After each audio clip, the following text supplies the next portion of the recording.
Flashback. বন্ধুরা চলে এসেছি নতুন একটা ব্লগে। আশা করি তোমরা খুবই ভালো আছো। তো আল্লাহর রহমতে আমিও খুবই ভালো আছি। সো আজকে আমরা যেতে চলেছি কোলাঘাট, মেদিনীপুর। তো ওখানে আসছেন ভাঙড়ের বিধায়ক পিজাতা নওশাদ সিদ্দিকী ভাইজান। ভাইজান মানেই জানেন আমাদের জান, আমাদের প্রাণ, ছোট ভাইজান নওশাদ সিদ্দিকী আসছে মানে একেবারে তোলপাড় হবে কোলাঘাট। তো চলো ওখানে গিয়ে কী হয় না হয় আপনাদেরকে দেখাবো। তো চলো যাওয়া যাক। A few moments later. রাস্তাটা ক্লিয়ার করুন ভাই, আমি পৌঁছাবেন। পুরো লাইন করে সাইড করো, মিডিল করো।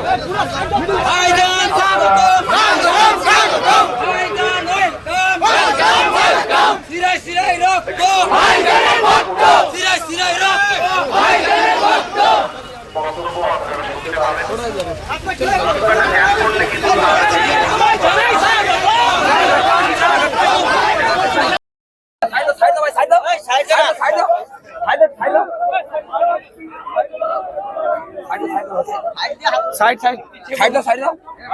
মিডিলটা ফাঁকা করলাম না, অটোমেটিক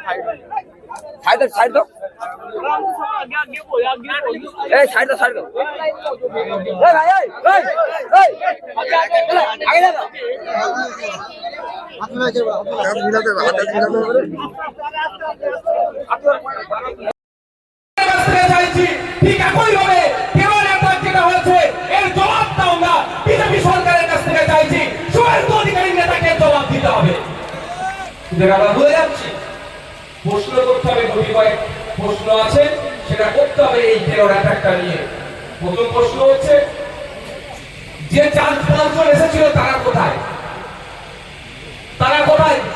এই প্রশ্নটা করতে হবে।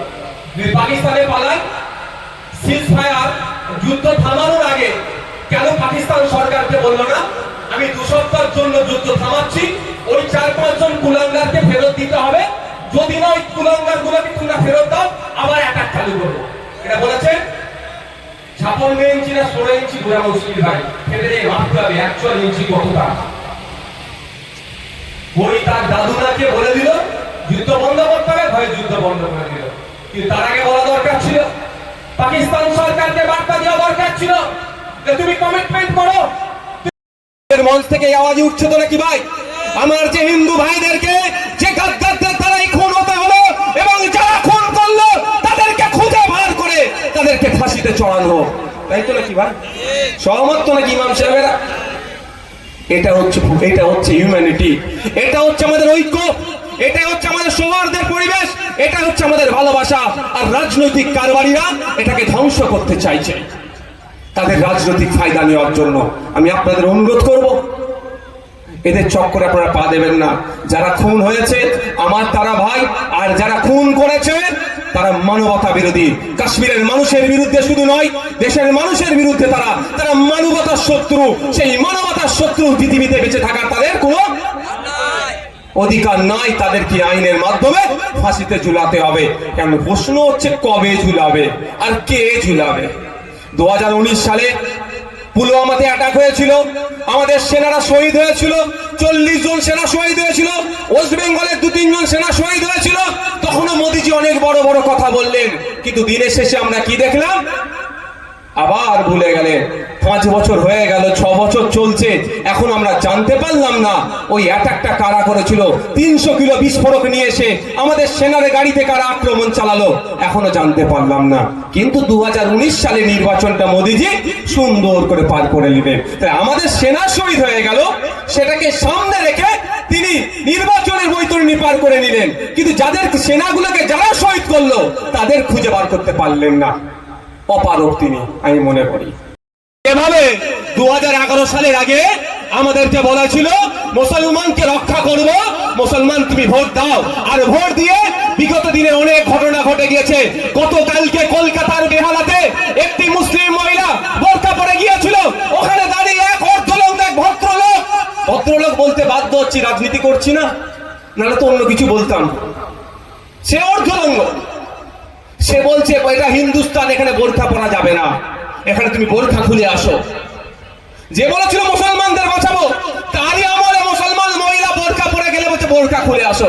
সংবিধানের 25 নম্বর ধারাটা খুলে দেখে নিন। সংবিধানের 25 নম্বর ধারাতে বলা আছে আমি আমার ধর্মচারণ, আমি আমার রিলিজিয়াস প্র্যাকটিস আমি আমার মতো করে করব। প্রত্যেকটা ধর্মের মানুষকে বলা আছে।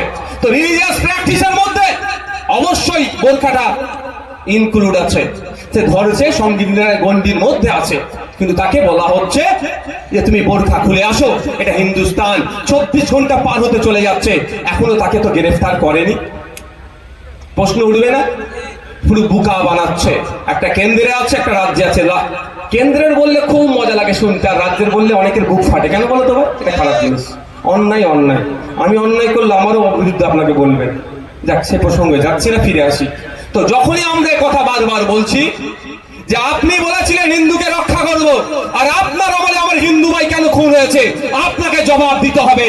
এবং এই খুন হয়ে যাওয়ার পিছনে কোন গাদ্দার গুলো আছে, যেই গাদ্দার গুলো ওই জঙ্গি গুলোকে আমার দেশে আসতে সহযোগিতা করলো, আমার হিন্দু ভাইদের খুন করতে সহযোগিতা করলো, সেই গাদ্দার গুলোকে খুঁজে বার করতে হবে, ফাঁসিতে ঝোলাতে হবে। আজকে আমাদের তাহলে আমি যুদ্ধ বন্ধ করবো, নাহলে লাগাতার আক্রমণ করবো। এটা করেছে। তাহলে আজকের পর থেকে চায়ের দোকান, মাচাতে, ব্যবসার জায়গায়, কাজের জায়গায়, যেখানেই যাবেন এই কথাটা বারবার বললেন যে ওই 4-5 জন যারা এসে আমার 26টা নাগরিককে শহীদ করে চলে গেল, আমার ঝন্টু আলীকে খুন করে চলে গেল, সেই মালগুলো কোথায়? কেন খুঁজে বার করতে পারছে না? পাকিস্তান, আফগানিস্তান, বাংলাদেশ তাদেরকে খুঁজে বার করে আনতে হবে, নিয়ে এসে ভারতবর্ষের আইনে বিচার করতে হবে, 6 মাসের মধ্যে ফাস্ট ট্র্যাক কোর্টে বিচার করে ফাঁসিতে ঝুলাতে হবে। ওই যাবজ্জীবন চলবে না। ও আমার দেশের আবার ডাল ভাত খাবে, আমাদের ট্যাক্সের টাকা আবার ও ধ্বংস করবে। ব্যবস্থা তুলতে হবে তো ভাই, না তুললে ওই হিন্দু মুসলমান খেলা খেলবে। শুভেন্দু বাবু দেখবেন এখন হিন্দু মুসলমান বলা ছেড়ে দিয়েছে। প্রথমে খুব পাবলিক আনন্দ ছিল যে হিন্দুকে এসে ধর্ম দেখে বেরোচ্ছে। আমিও বলছি যেটা সত্যি কথা, একদম বাস্তব কথা, হিন্দু হওয়ার জন্য বেরোচ্ছে। আমি নওশাদ সিদ্দিকী আমি বলছি, কারণ পশ্চিম বাংলায় 3 জন মারা গিয়েছে, 3টে ভাইকে শহীদ করেছে। 2 জন হচ্ছে কলকাতার, 1 জন পুরুলিয়ার। কলকাতার আমি একজনের বাড়ি গিয়েছিলাম, সমীর গুহ, তার ফ্যামিলির সাথে কথা বলেছি, তার স্ত্রী, তার পরিবার পরিজনের সাথে কথা বলেছি, তার স্ত্রী তার সাথে ছিল। তিনি আমাকে অনেক কথা বলেছেন, তার মধ্যে কথা বলেছেন ধর্ম দেখে গুলি করা হয়েছে। এই ধরনের মিথ্যাচার করছে। ওয়াকফ বোর্ডের নিজস্ব ক্ষমতা নাই, নিজের জমিটাকে উদ্ধার করা পারছে না, সে নাকি অন্যের জমিতে দাঁড়ালে সেটা ওয়াকফে হয়ে যাবে। নিজস্ব ক্ষমতা নাই বলে ওয়াকফ বোর্ড যাচ্ছে কোথায়? প্রথম ওয়াকফ ট্রাইব্যুনালে। সেখানে গিয়ে বলছে মাই লর্ড, আমি আমার জায়গা উদ্ধার করতে পারছি না, তুমি একটা অর্ডার করে দাও। সেখানে না হলে কলকাতা হাইকোর্টে যাচ্ছে, হাইকোর্টে না হলে সুপ্রিম কোর্টে গিয়ে আইনের দ্বারস্থ হচ্ছে যে আমার সম্পত্তি আমাকে দাও। দখল করা আছে, বেদখল হয়ে যাচ্ছে, আমি যেন দখল করতে পারি নিজের পক্ষে, আইনের দ্বারস্থ হচ্ছে, সে নাকি অন্যের জায়গায় দখল করে নেবে। সম্পূর্ণ মিথ্যাচার। আর একটা মিথ্যাচার কি হচ্ছে? বলা হচ্ছে ওয়াকফ ট্রাইব্যুনাল একবার যে অর্ডার দিয়ে দেবে, হাইকোর্টে গেলেও কিচ্ছু হবে না, সুপ্রিম কোর্টে গেলেও কিচ্ছু হবে না, প্রধানমন্ত্রীও কিছু করতে পারবে না, রাষ্ট্রপতিও নাকি কিছু করতে পারবে না, সুতরাং ওয়াকফ ট্রাইব্যুনাল থেকে উড়িয়ে দাও। এই বলে আবার হিন্দু মুসলমানের মধ্যে বিরোধ লাগানোর চেষ্টা করছে। আমি আপনাদের বলি, ও বেটারা মিথ্যাচার করছে। সংবিধানের 226 নম্বর অনুচ্ছেদে বলা আছে, যদি ট্রাইব্যুনাল দ্বারা কেউ মনে করছে এই অর্ডারটা আমার পছন্দ হচ্ছে না, হতে পারে, তাহলে শুধু ওয়াকফ ট্রাইব্যুনাল নয়, 12-13 রকম ট্রাইব্যুনাল আছে, সে কি করবে? হাইকোর্ট যেতে পারে, হাইকোর্ট না হলে সুপ্রিম কোর্ট যেতে পারবে, যেটা আর্টিকেল 226 এ বলা আছে। কিন্তু বিজেপি সেটাকে মিথ্যাচার করছে। 3 নম্বর ভুল ধারণা যেটা আছে, বোঝানো হচ্ছে যে মুসলমানদের জন্য ওয়াকফ আইন আছে, হিন্দুদের জন্য ওয়াকফ আইন, হিন্দুদের জন্য ধর্মীয় আইন নাই, সুতরাং আমরা হিন্দু, আমাদের জন্য আইন নাই, মুসলমানদের জন্য আছে, তাহলে ওয়াকফ আইন তুলে দেওয়া হোক। এই বলে পাড়াতে পাড়াতে আমার আপনার মধ্যে যারা কাকা জ্যাঠার সম্পর্ক ছিল, সেই সম্পর্কটা নষ্ট করার চেষ্টা করছে। কিন্তু ভারতবর্ষের প্রত্যেকটা জাতি, প্রত্যেকটা ধর্ম, প্রত্যেকটা বর্ণের, প্রত্যেকটা সমাজের মানুষের জন্য আইন আছে। রাজ্যের পক্ষ থেকে সুপ্রিম কোর্টে মামলা হোক, আর বিধানসভার এই রেজুলেশনের কপিটা ওই মামলাতে অ্যাটাচ করে দেন, তাহলে খেল জমে যাবে। কিন্তু দুর্ভাগ্য, আমার রাজ্যের অভিভাবিকা, রাজ্যের মুখ্যমন্ত্রী চিৎকার করছেন, চেঁচামেচি করছেন, ওয়াকফ লাগু, আইন লাগু হতে দেব না, কিন্তু শুধু মুখেই তিনি বলছেন। দেখুন ব্যাপারটা যে সম্মানীয় তিনি রাজ্যের মুখ্যমন্ত্রী, কি অবশ্যই তাকে সম্মান দিতে হবে, সমালোচনা করার যেমন অধিকার আছে তেমন আপনার কর্তব্য হচ্ছে তার চেয়ারকে সম্মান দেওয়া। কিন্তু একজনের মুখের কথায় তো কিছু হয় না। কি করতে তার জন্য একবার কি কোন নোটিফিকেশন জারি করেছে রাজ্য সরকারের পক্ষ থেকে যে আমাদের রাজ্যে ওয়াকাফের আইন আমি হতে দেবো না, এই জন্য নোটিফিকেশন করে দিলাম? গভর্নমেন্ট কোনো অর্ডার পাস করিয়েছে? যাকে জিও বলে শর্টে, পাস করায়নি, কিন্তু গল্প দিচ্ছে আপনাকে আমাকে, কি এটা গল্প দেওয়া হচ্ছে কি এই রাজ্যে লাগু হতে দেব না। ওই গল্পতে কাজ হবে না, এটা নানি দাদির গল্পের জায়গা নয়, এটা আইন আদালতের জায়গা। তা আমি অনুরোধ করবো আজকে এই জায়গা থেকেও দাঁড়িয়ে এখানে আইবিডিআইবির মাধ্যমে বলবো 9 তারিখ থেকে বিধানসভা শুরু হচ্ছে, 9 তারিখ থেকে বিধানসভা শুরু হচ্ছে। এই বিধানসভা অধিবেশনে এই কালা কানুন ওয়াকফ সংশোধনী আইনের বিরুদ্ধে আশা করবো মমতা ব্যানার্জির সরকার অর্থাৎ রাজ্য সরকার আমাদের রেজুলেশন নেবে এই আশাটা আমরা করবো তো ভাই নাকি? আমাদের রাজ্যের অভিভাবকের কাছে করতে পারি না আমরা? এখন দেখার বিষয় কি হবে। আজকে ওয়াকফ সম্পত্তির উপরে নজর পড়েছে, কালকে গুরুদুয়ারা সম্পত্তির উপরে নজর পড়তে পারে, তারপরের দিনে খ্রিস্টানদের ধর্মীয় সম্পত্তির উপরে নজর পড়তে পারে, তারপরে শিখ ভাইদের পার্সি ভাইদের ধর্মীয় সম্পত্তির উপরে নজর পড়তে পারে। সর্বশেষে আসলে কিন্তু দেবত্ব সম্পত্তিকে ওরা ছেড়ে কথা বলবে না, তুলসী তলাকে ওরা ছেড়ে কথা বলবে না, কারণ এটা কিন্তু ধর্মীয় লড়াই নয়, এটা পুঁজিপতিদের নজরে পড়েছে। কলকাতার প্রাইম প্রপার্টি গুলোকে দখল নিতে হবে, দিল্লির প্রাইম প্রপার্টি গুলোকে দখল নিতে হবে, মুম্বাইয়ের প্রাইম প্রপার্টি গুলোকে দখল নিতে হবে। সারা ভারতবর্ষের যত বড় বড় শহর আছে সেই শহরের প্রাইম প্রপার্টি গুলোর মধ্যে ওয়াকফ সম্পত্তি আছে, সেইগুলোকে দখল নিতে হবে। দখল নেওয়ার জন্য আইন চেঞ্জ করেছে। এটা হিন্দু মুসলমানের লড়াই নয়। যদি হিন্দু মুসলমানের লড়াই হতো তাহলে পার্লামেন্টের মধ্যে দাঁড়িয়ে যারা বিজেপির এই নিয়ে আসা নয় বিলের বিরুদ্ধে লড়াই করেছিল, যারা লড়াই করেছে, তর্ক করেছে, ভোট দিয়েছে, বিরোধিতা করেছে, তার মধ্যে কিন্তু 90 থেকে 95% মানুষ হিন্দু, দলিত, আদিবাসী, খ্রিস্টান, বিভিন্ন ধর্মের মানুষ। যারা সুপ্রিম কোর্টে লড়াই করছে, আমি সুপ্রিম কোর্টে মামলা করেছি, আমার 7টা উকিল আছে সুপ্রিম কোর্টে, তার মধ্যে 4টে তো ভাই মুসলিম সম্প্রদায়ের নয়। কি দরকার তাদের?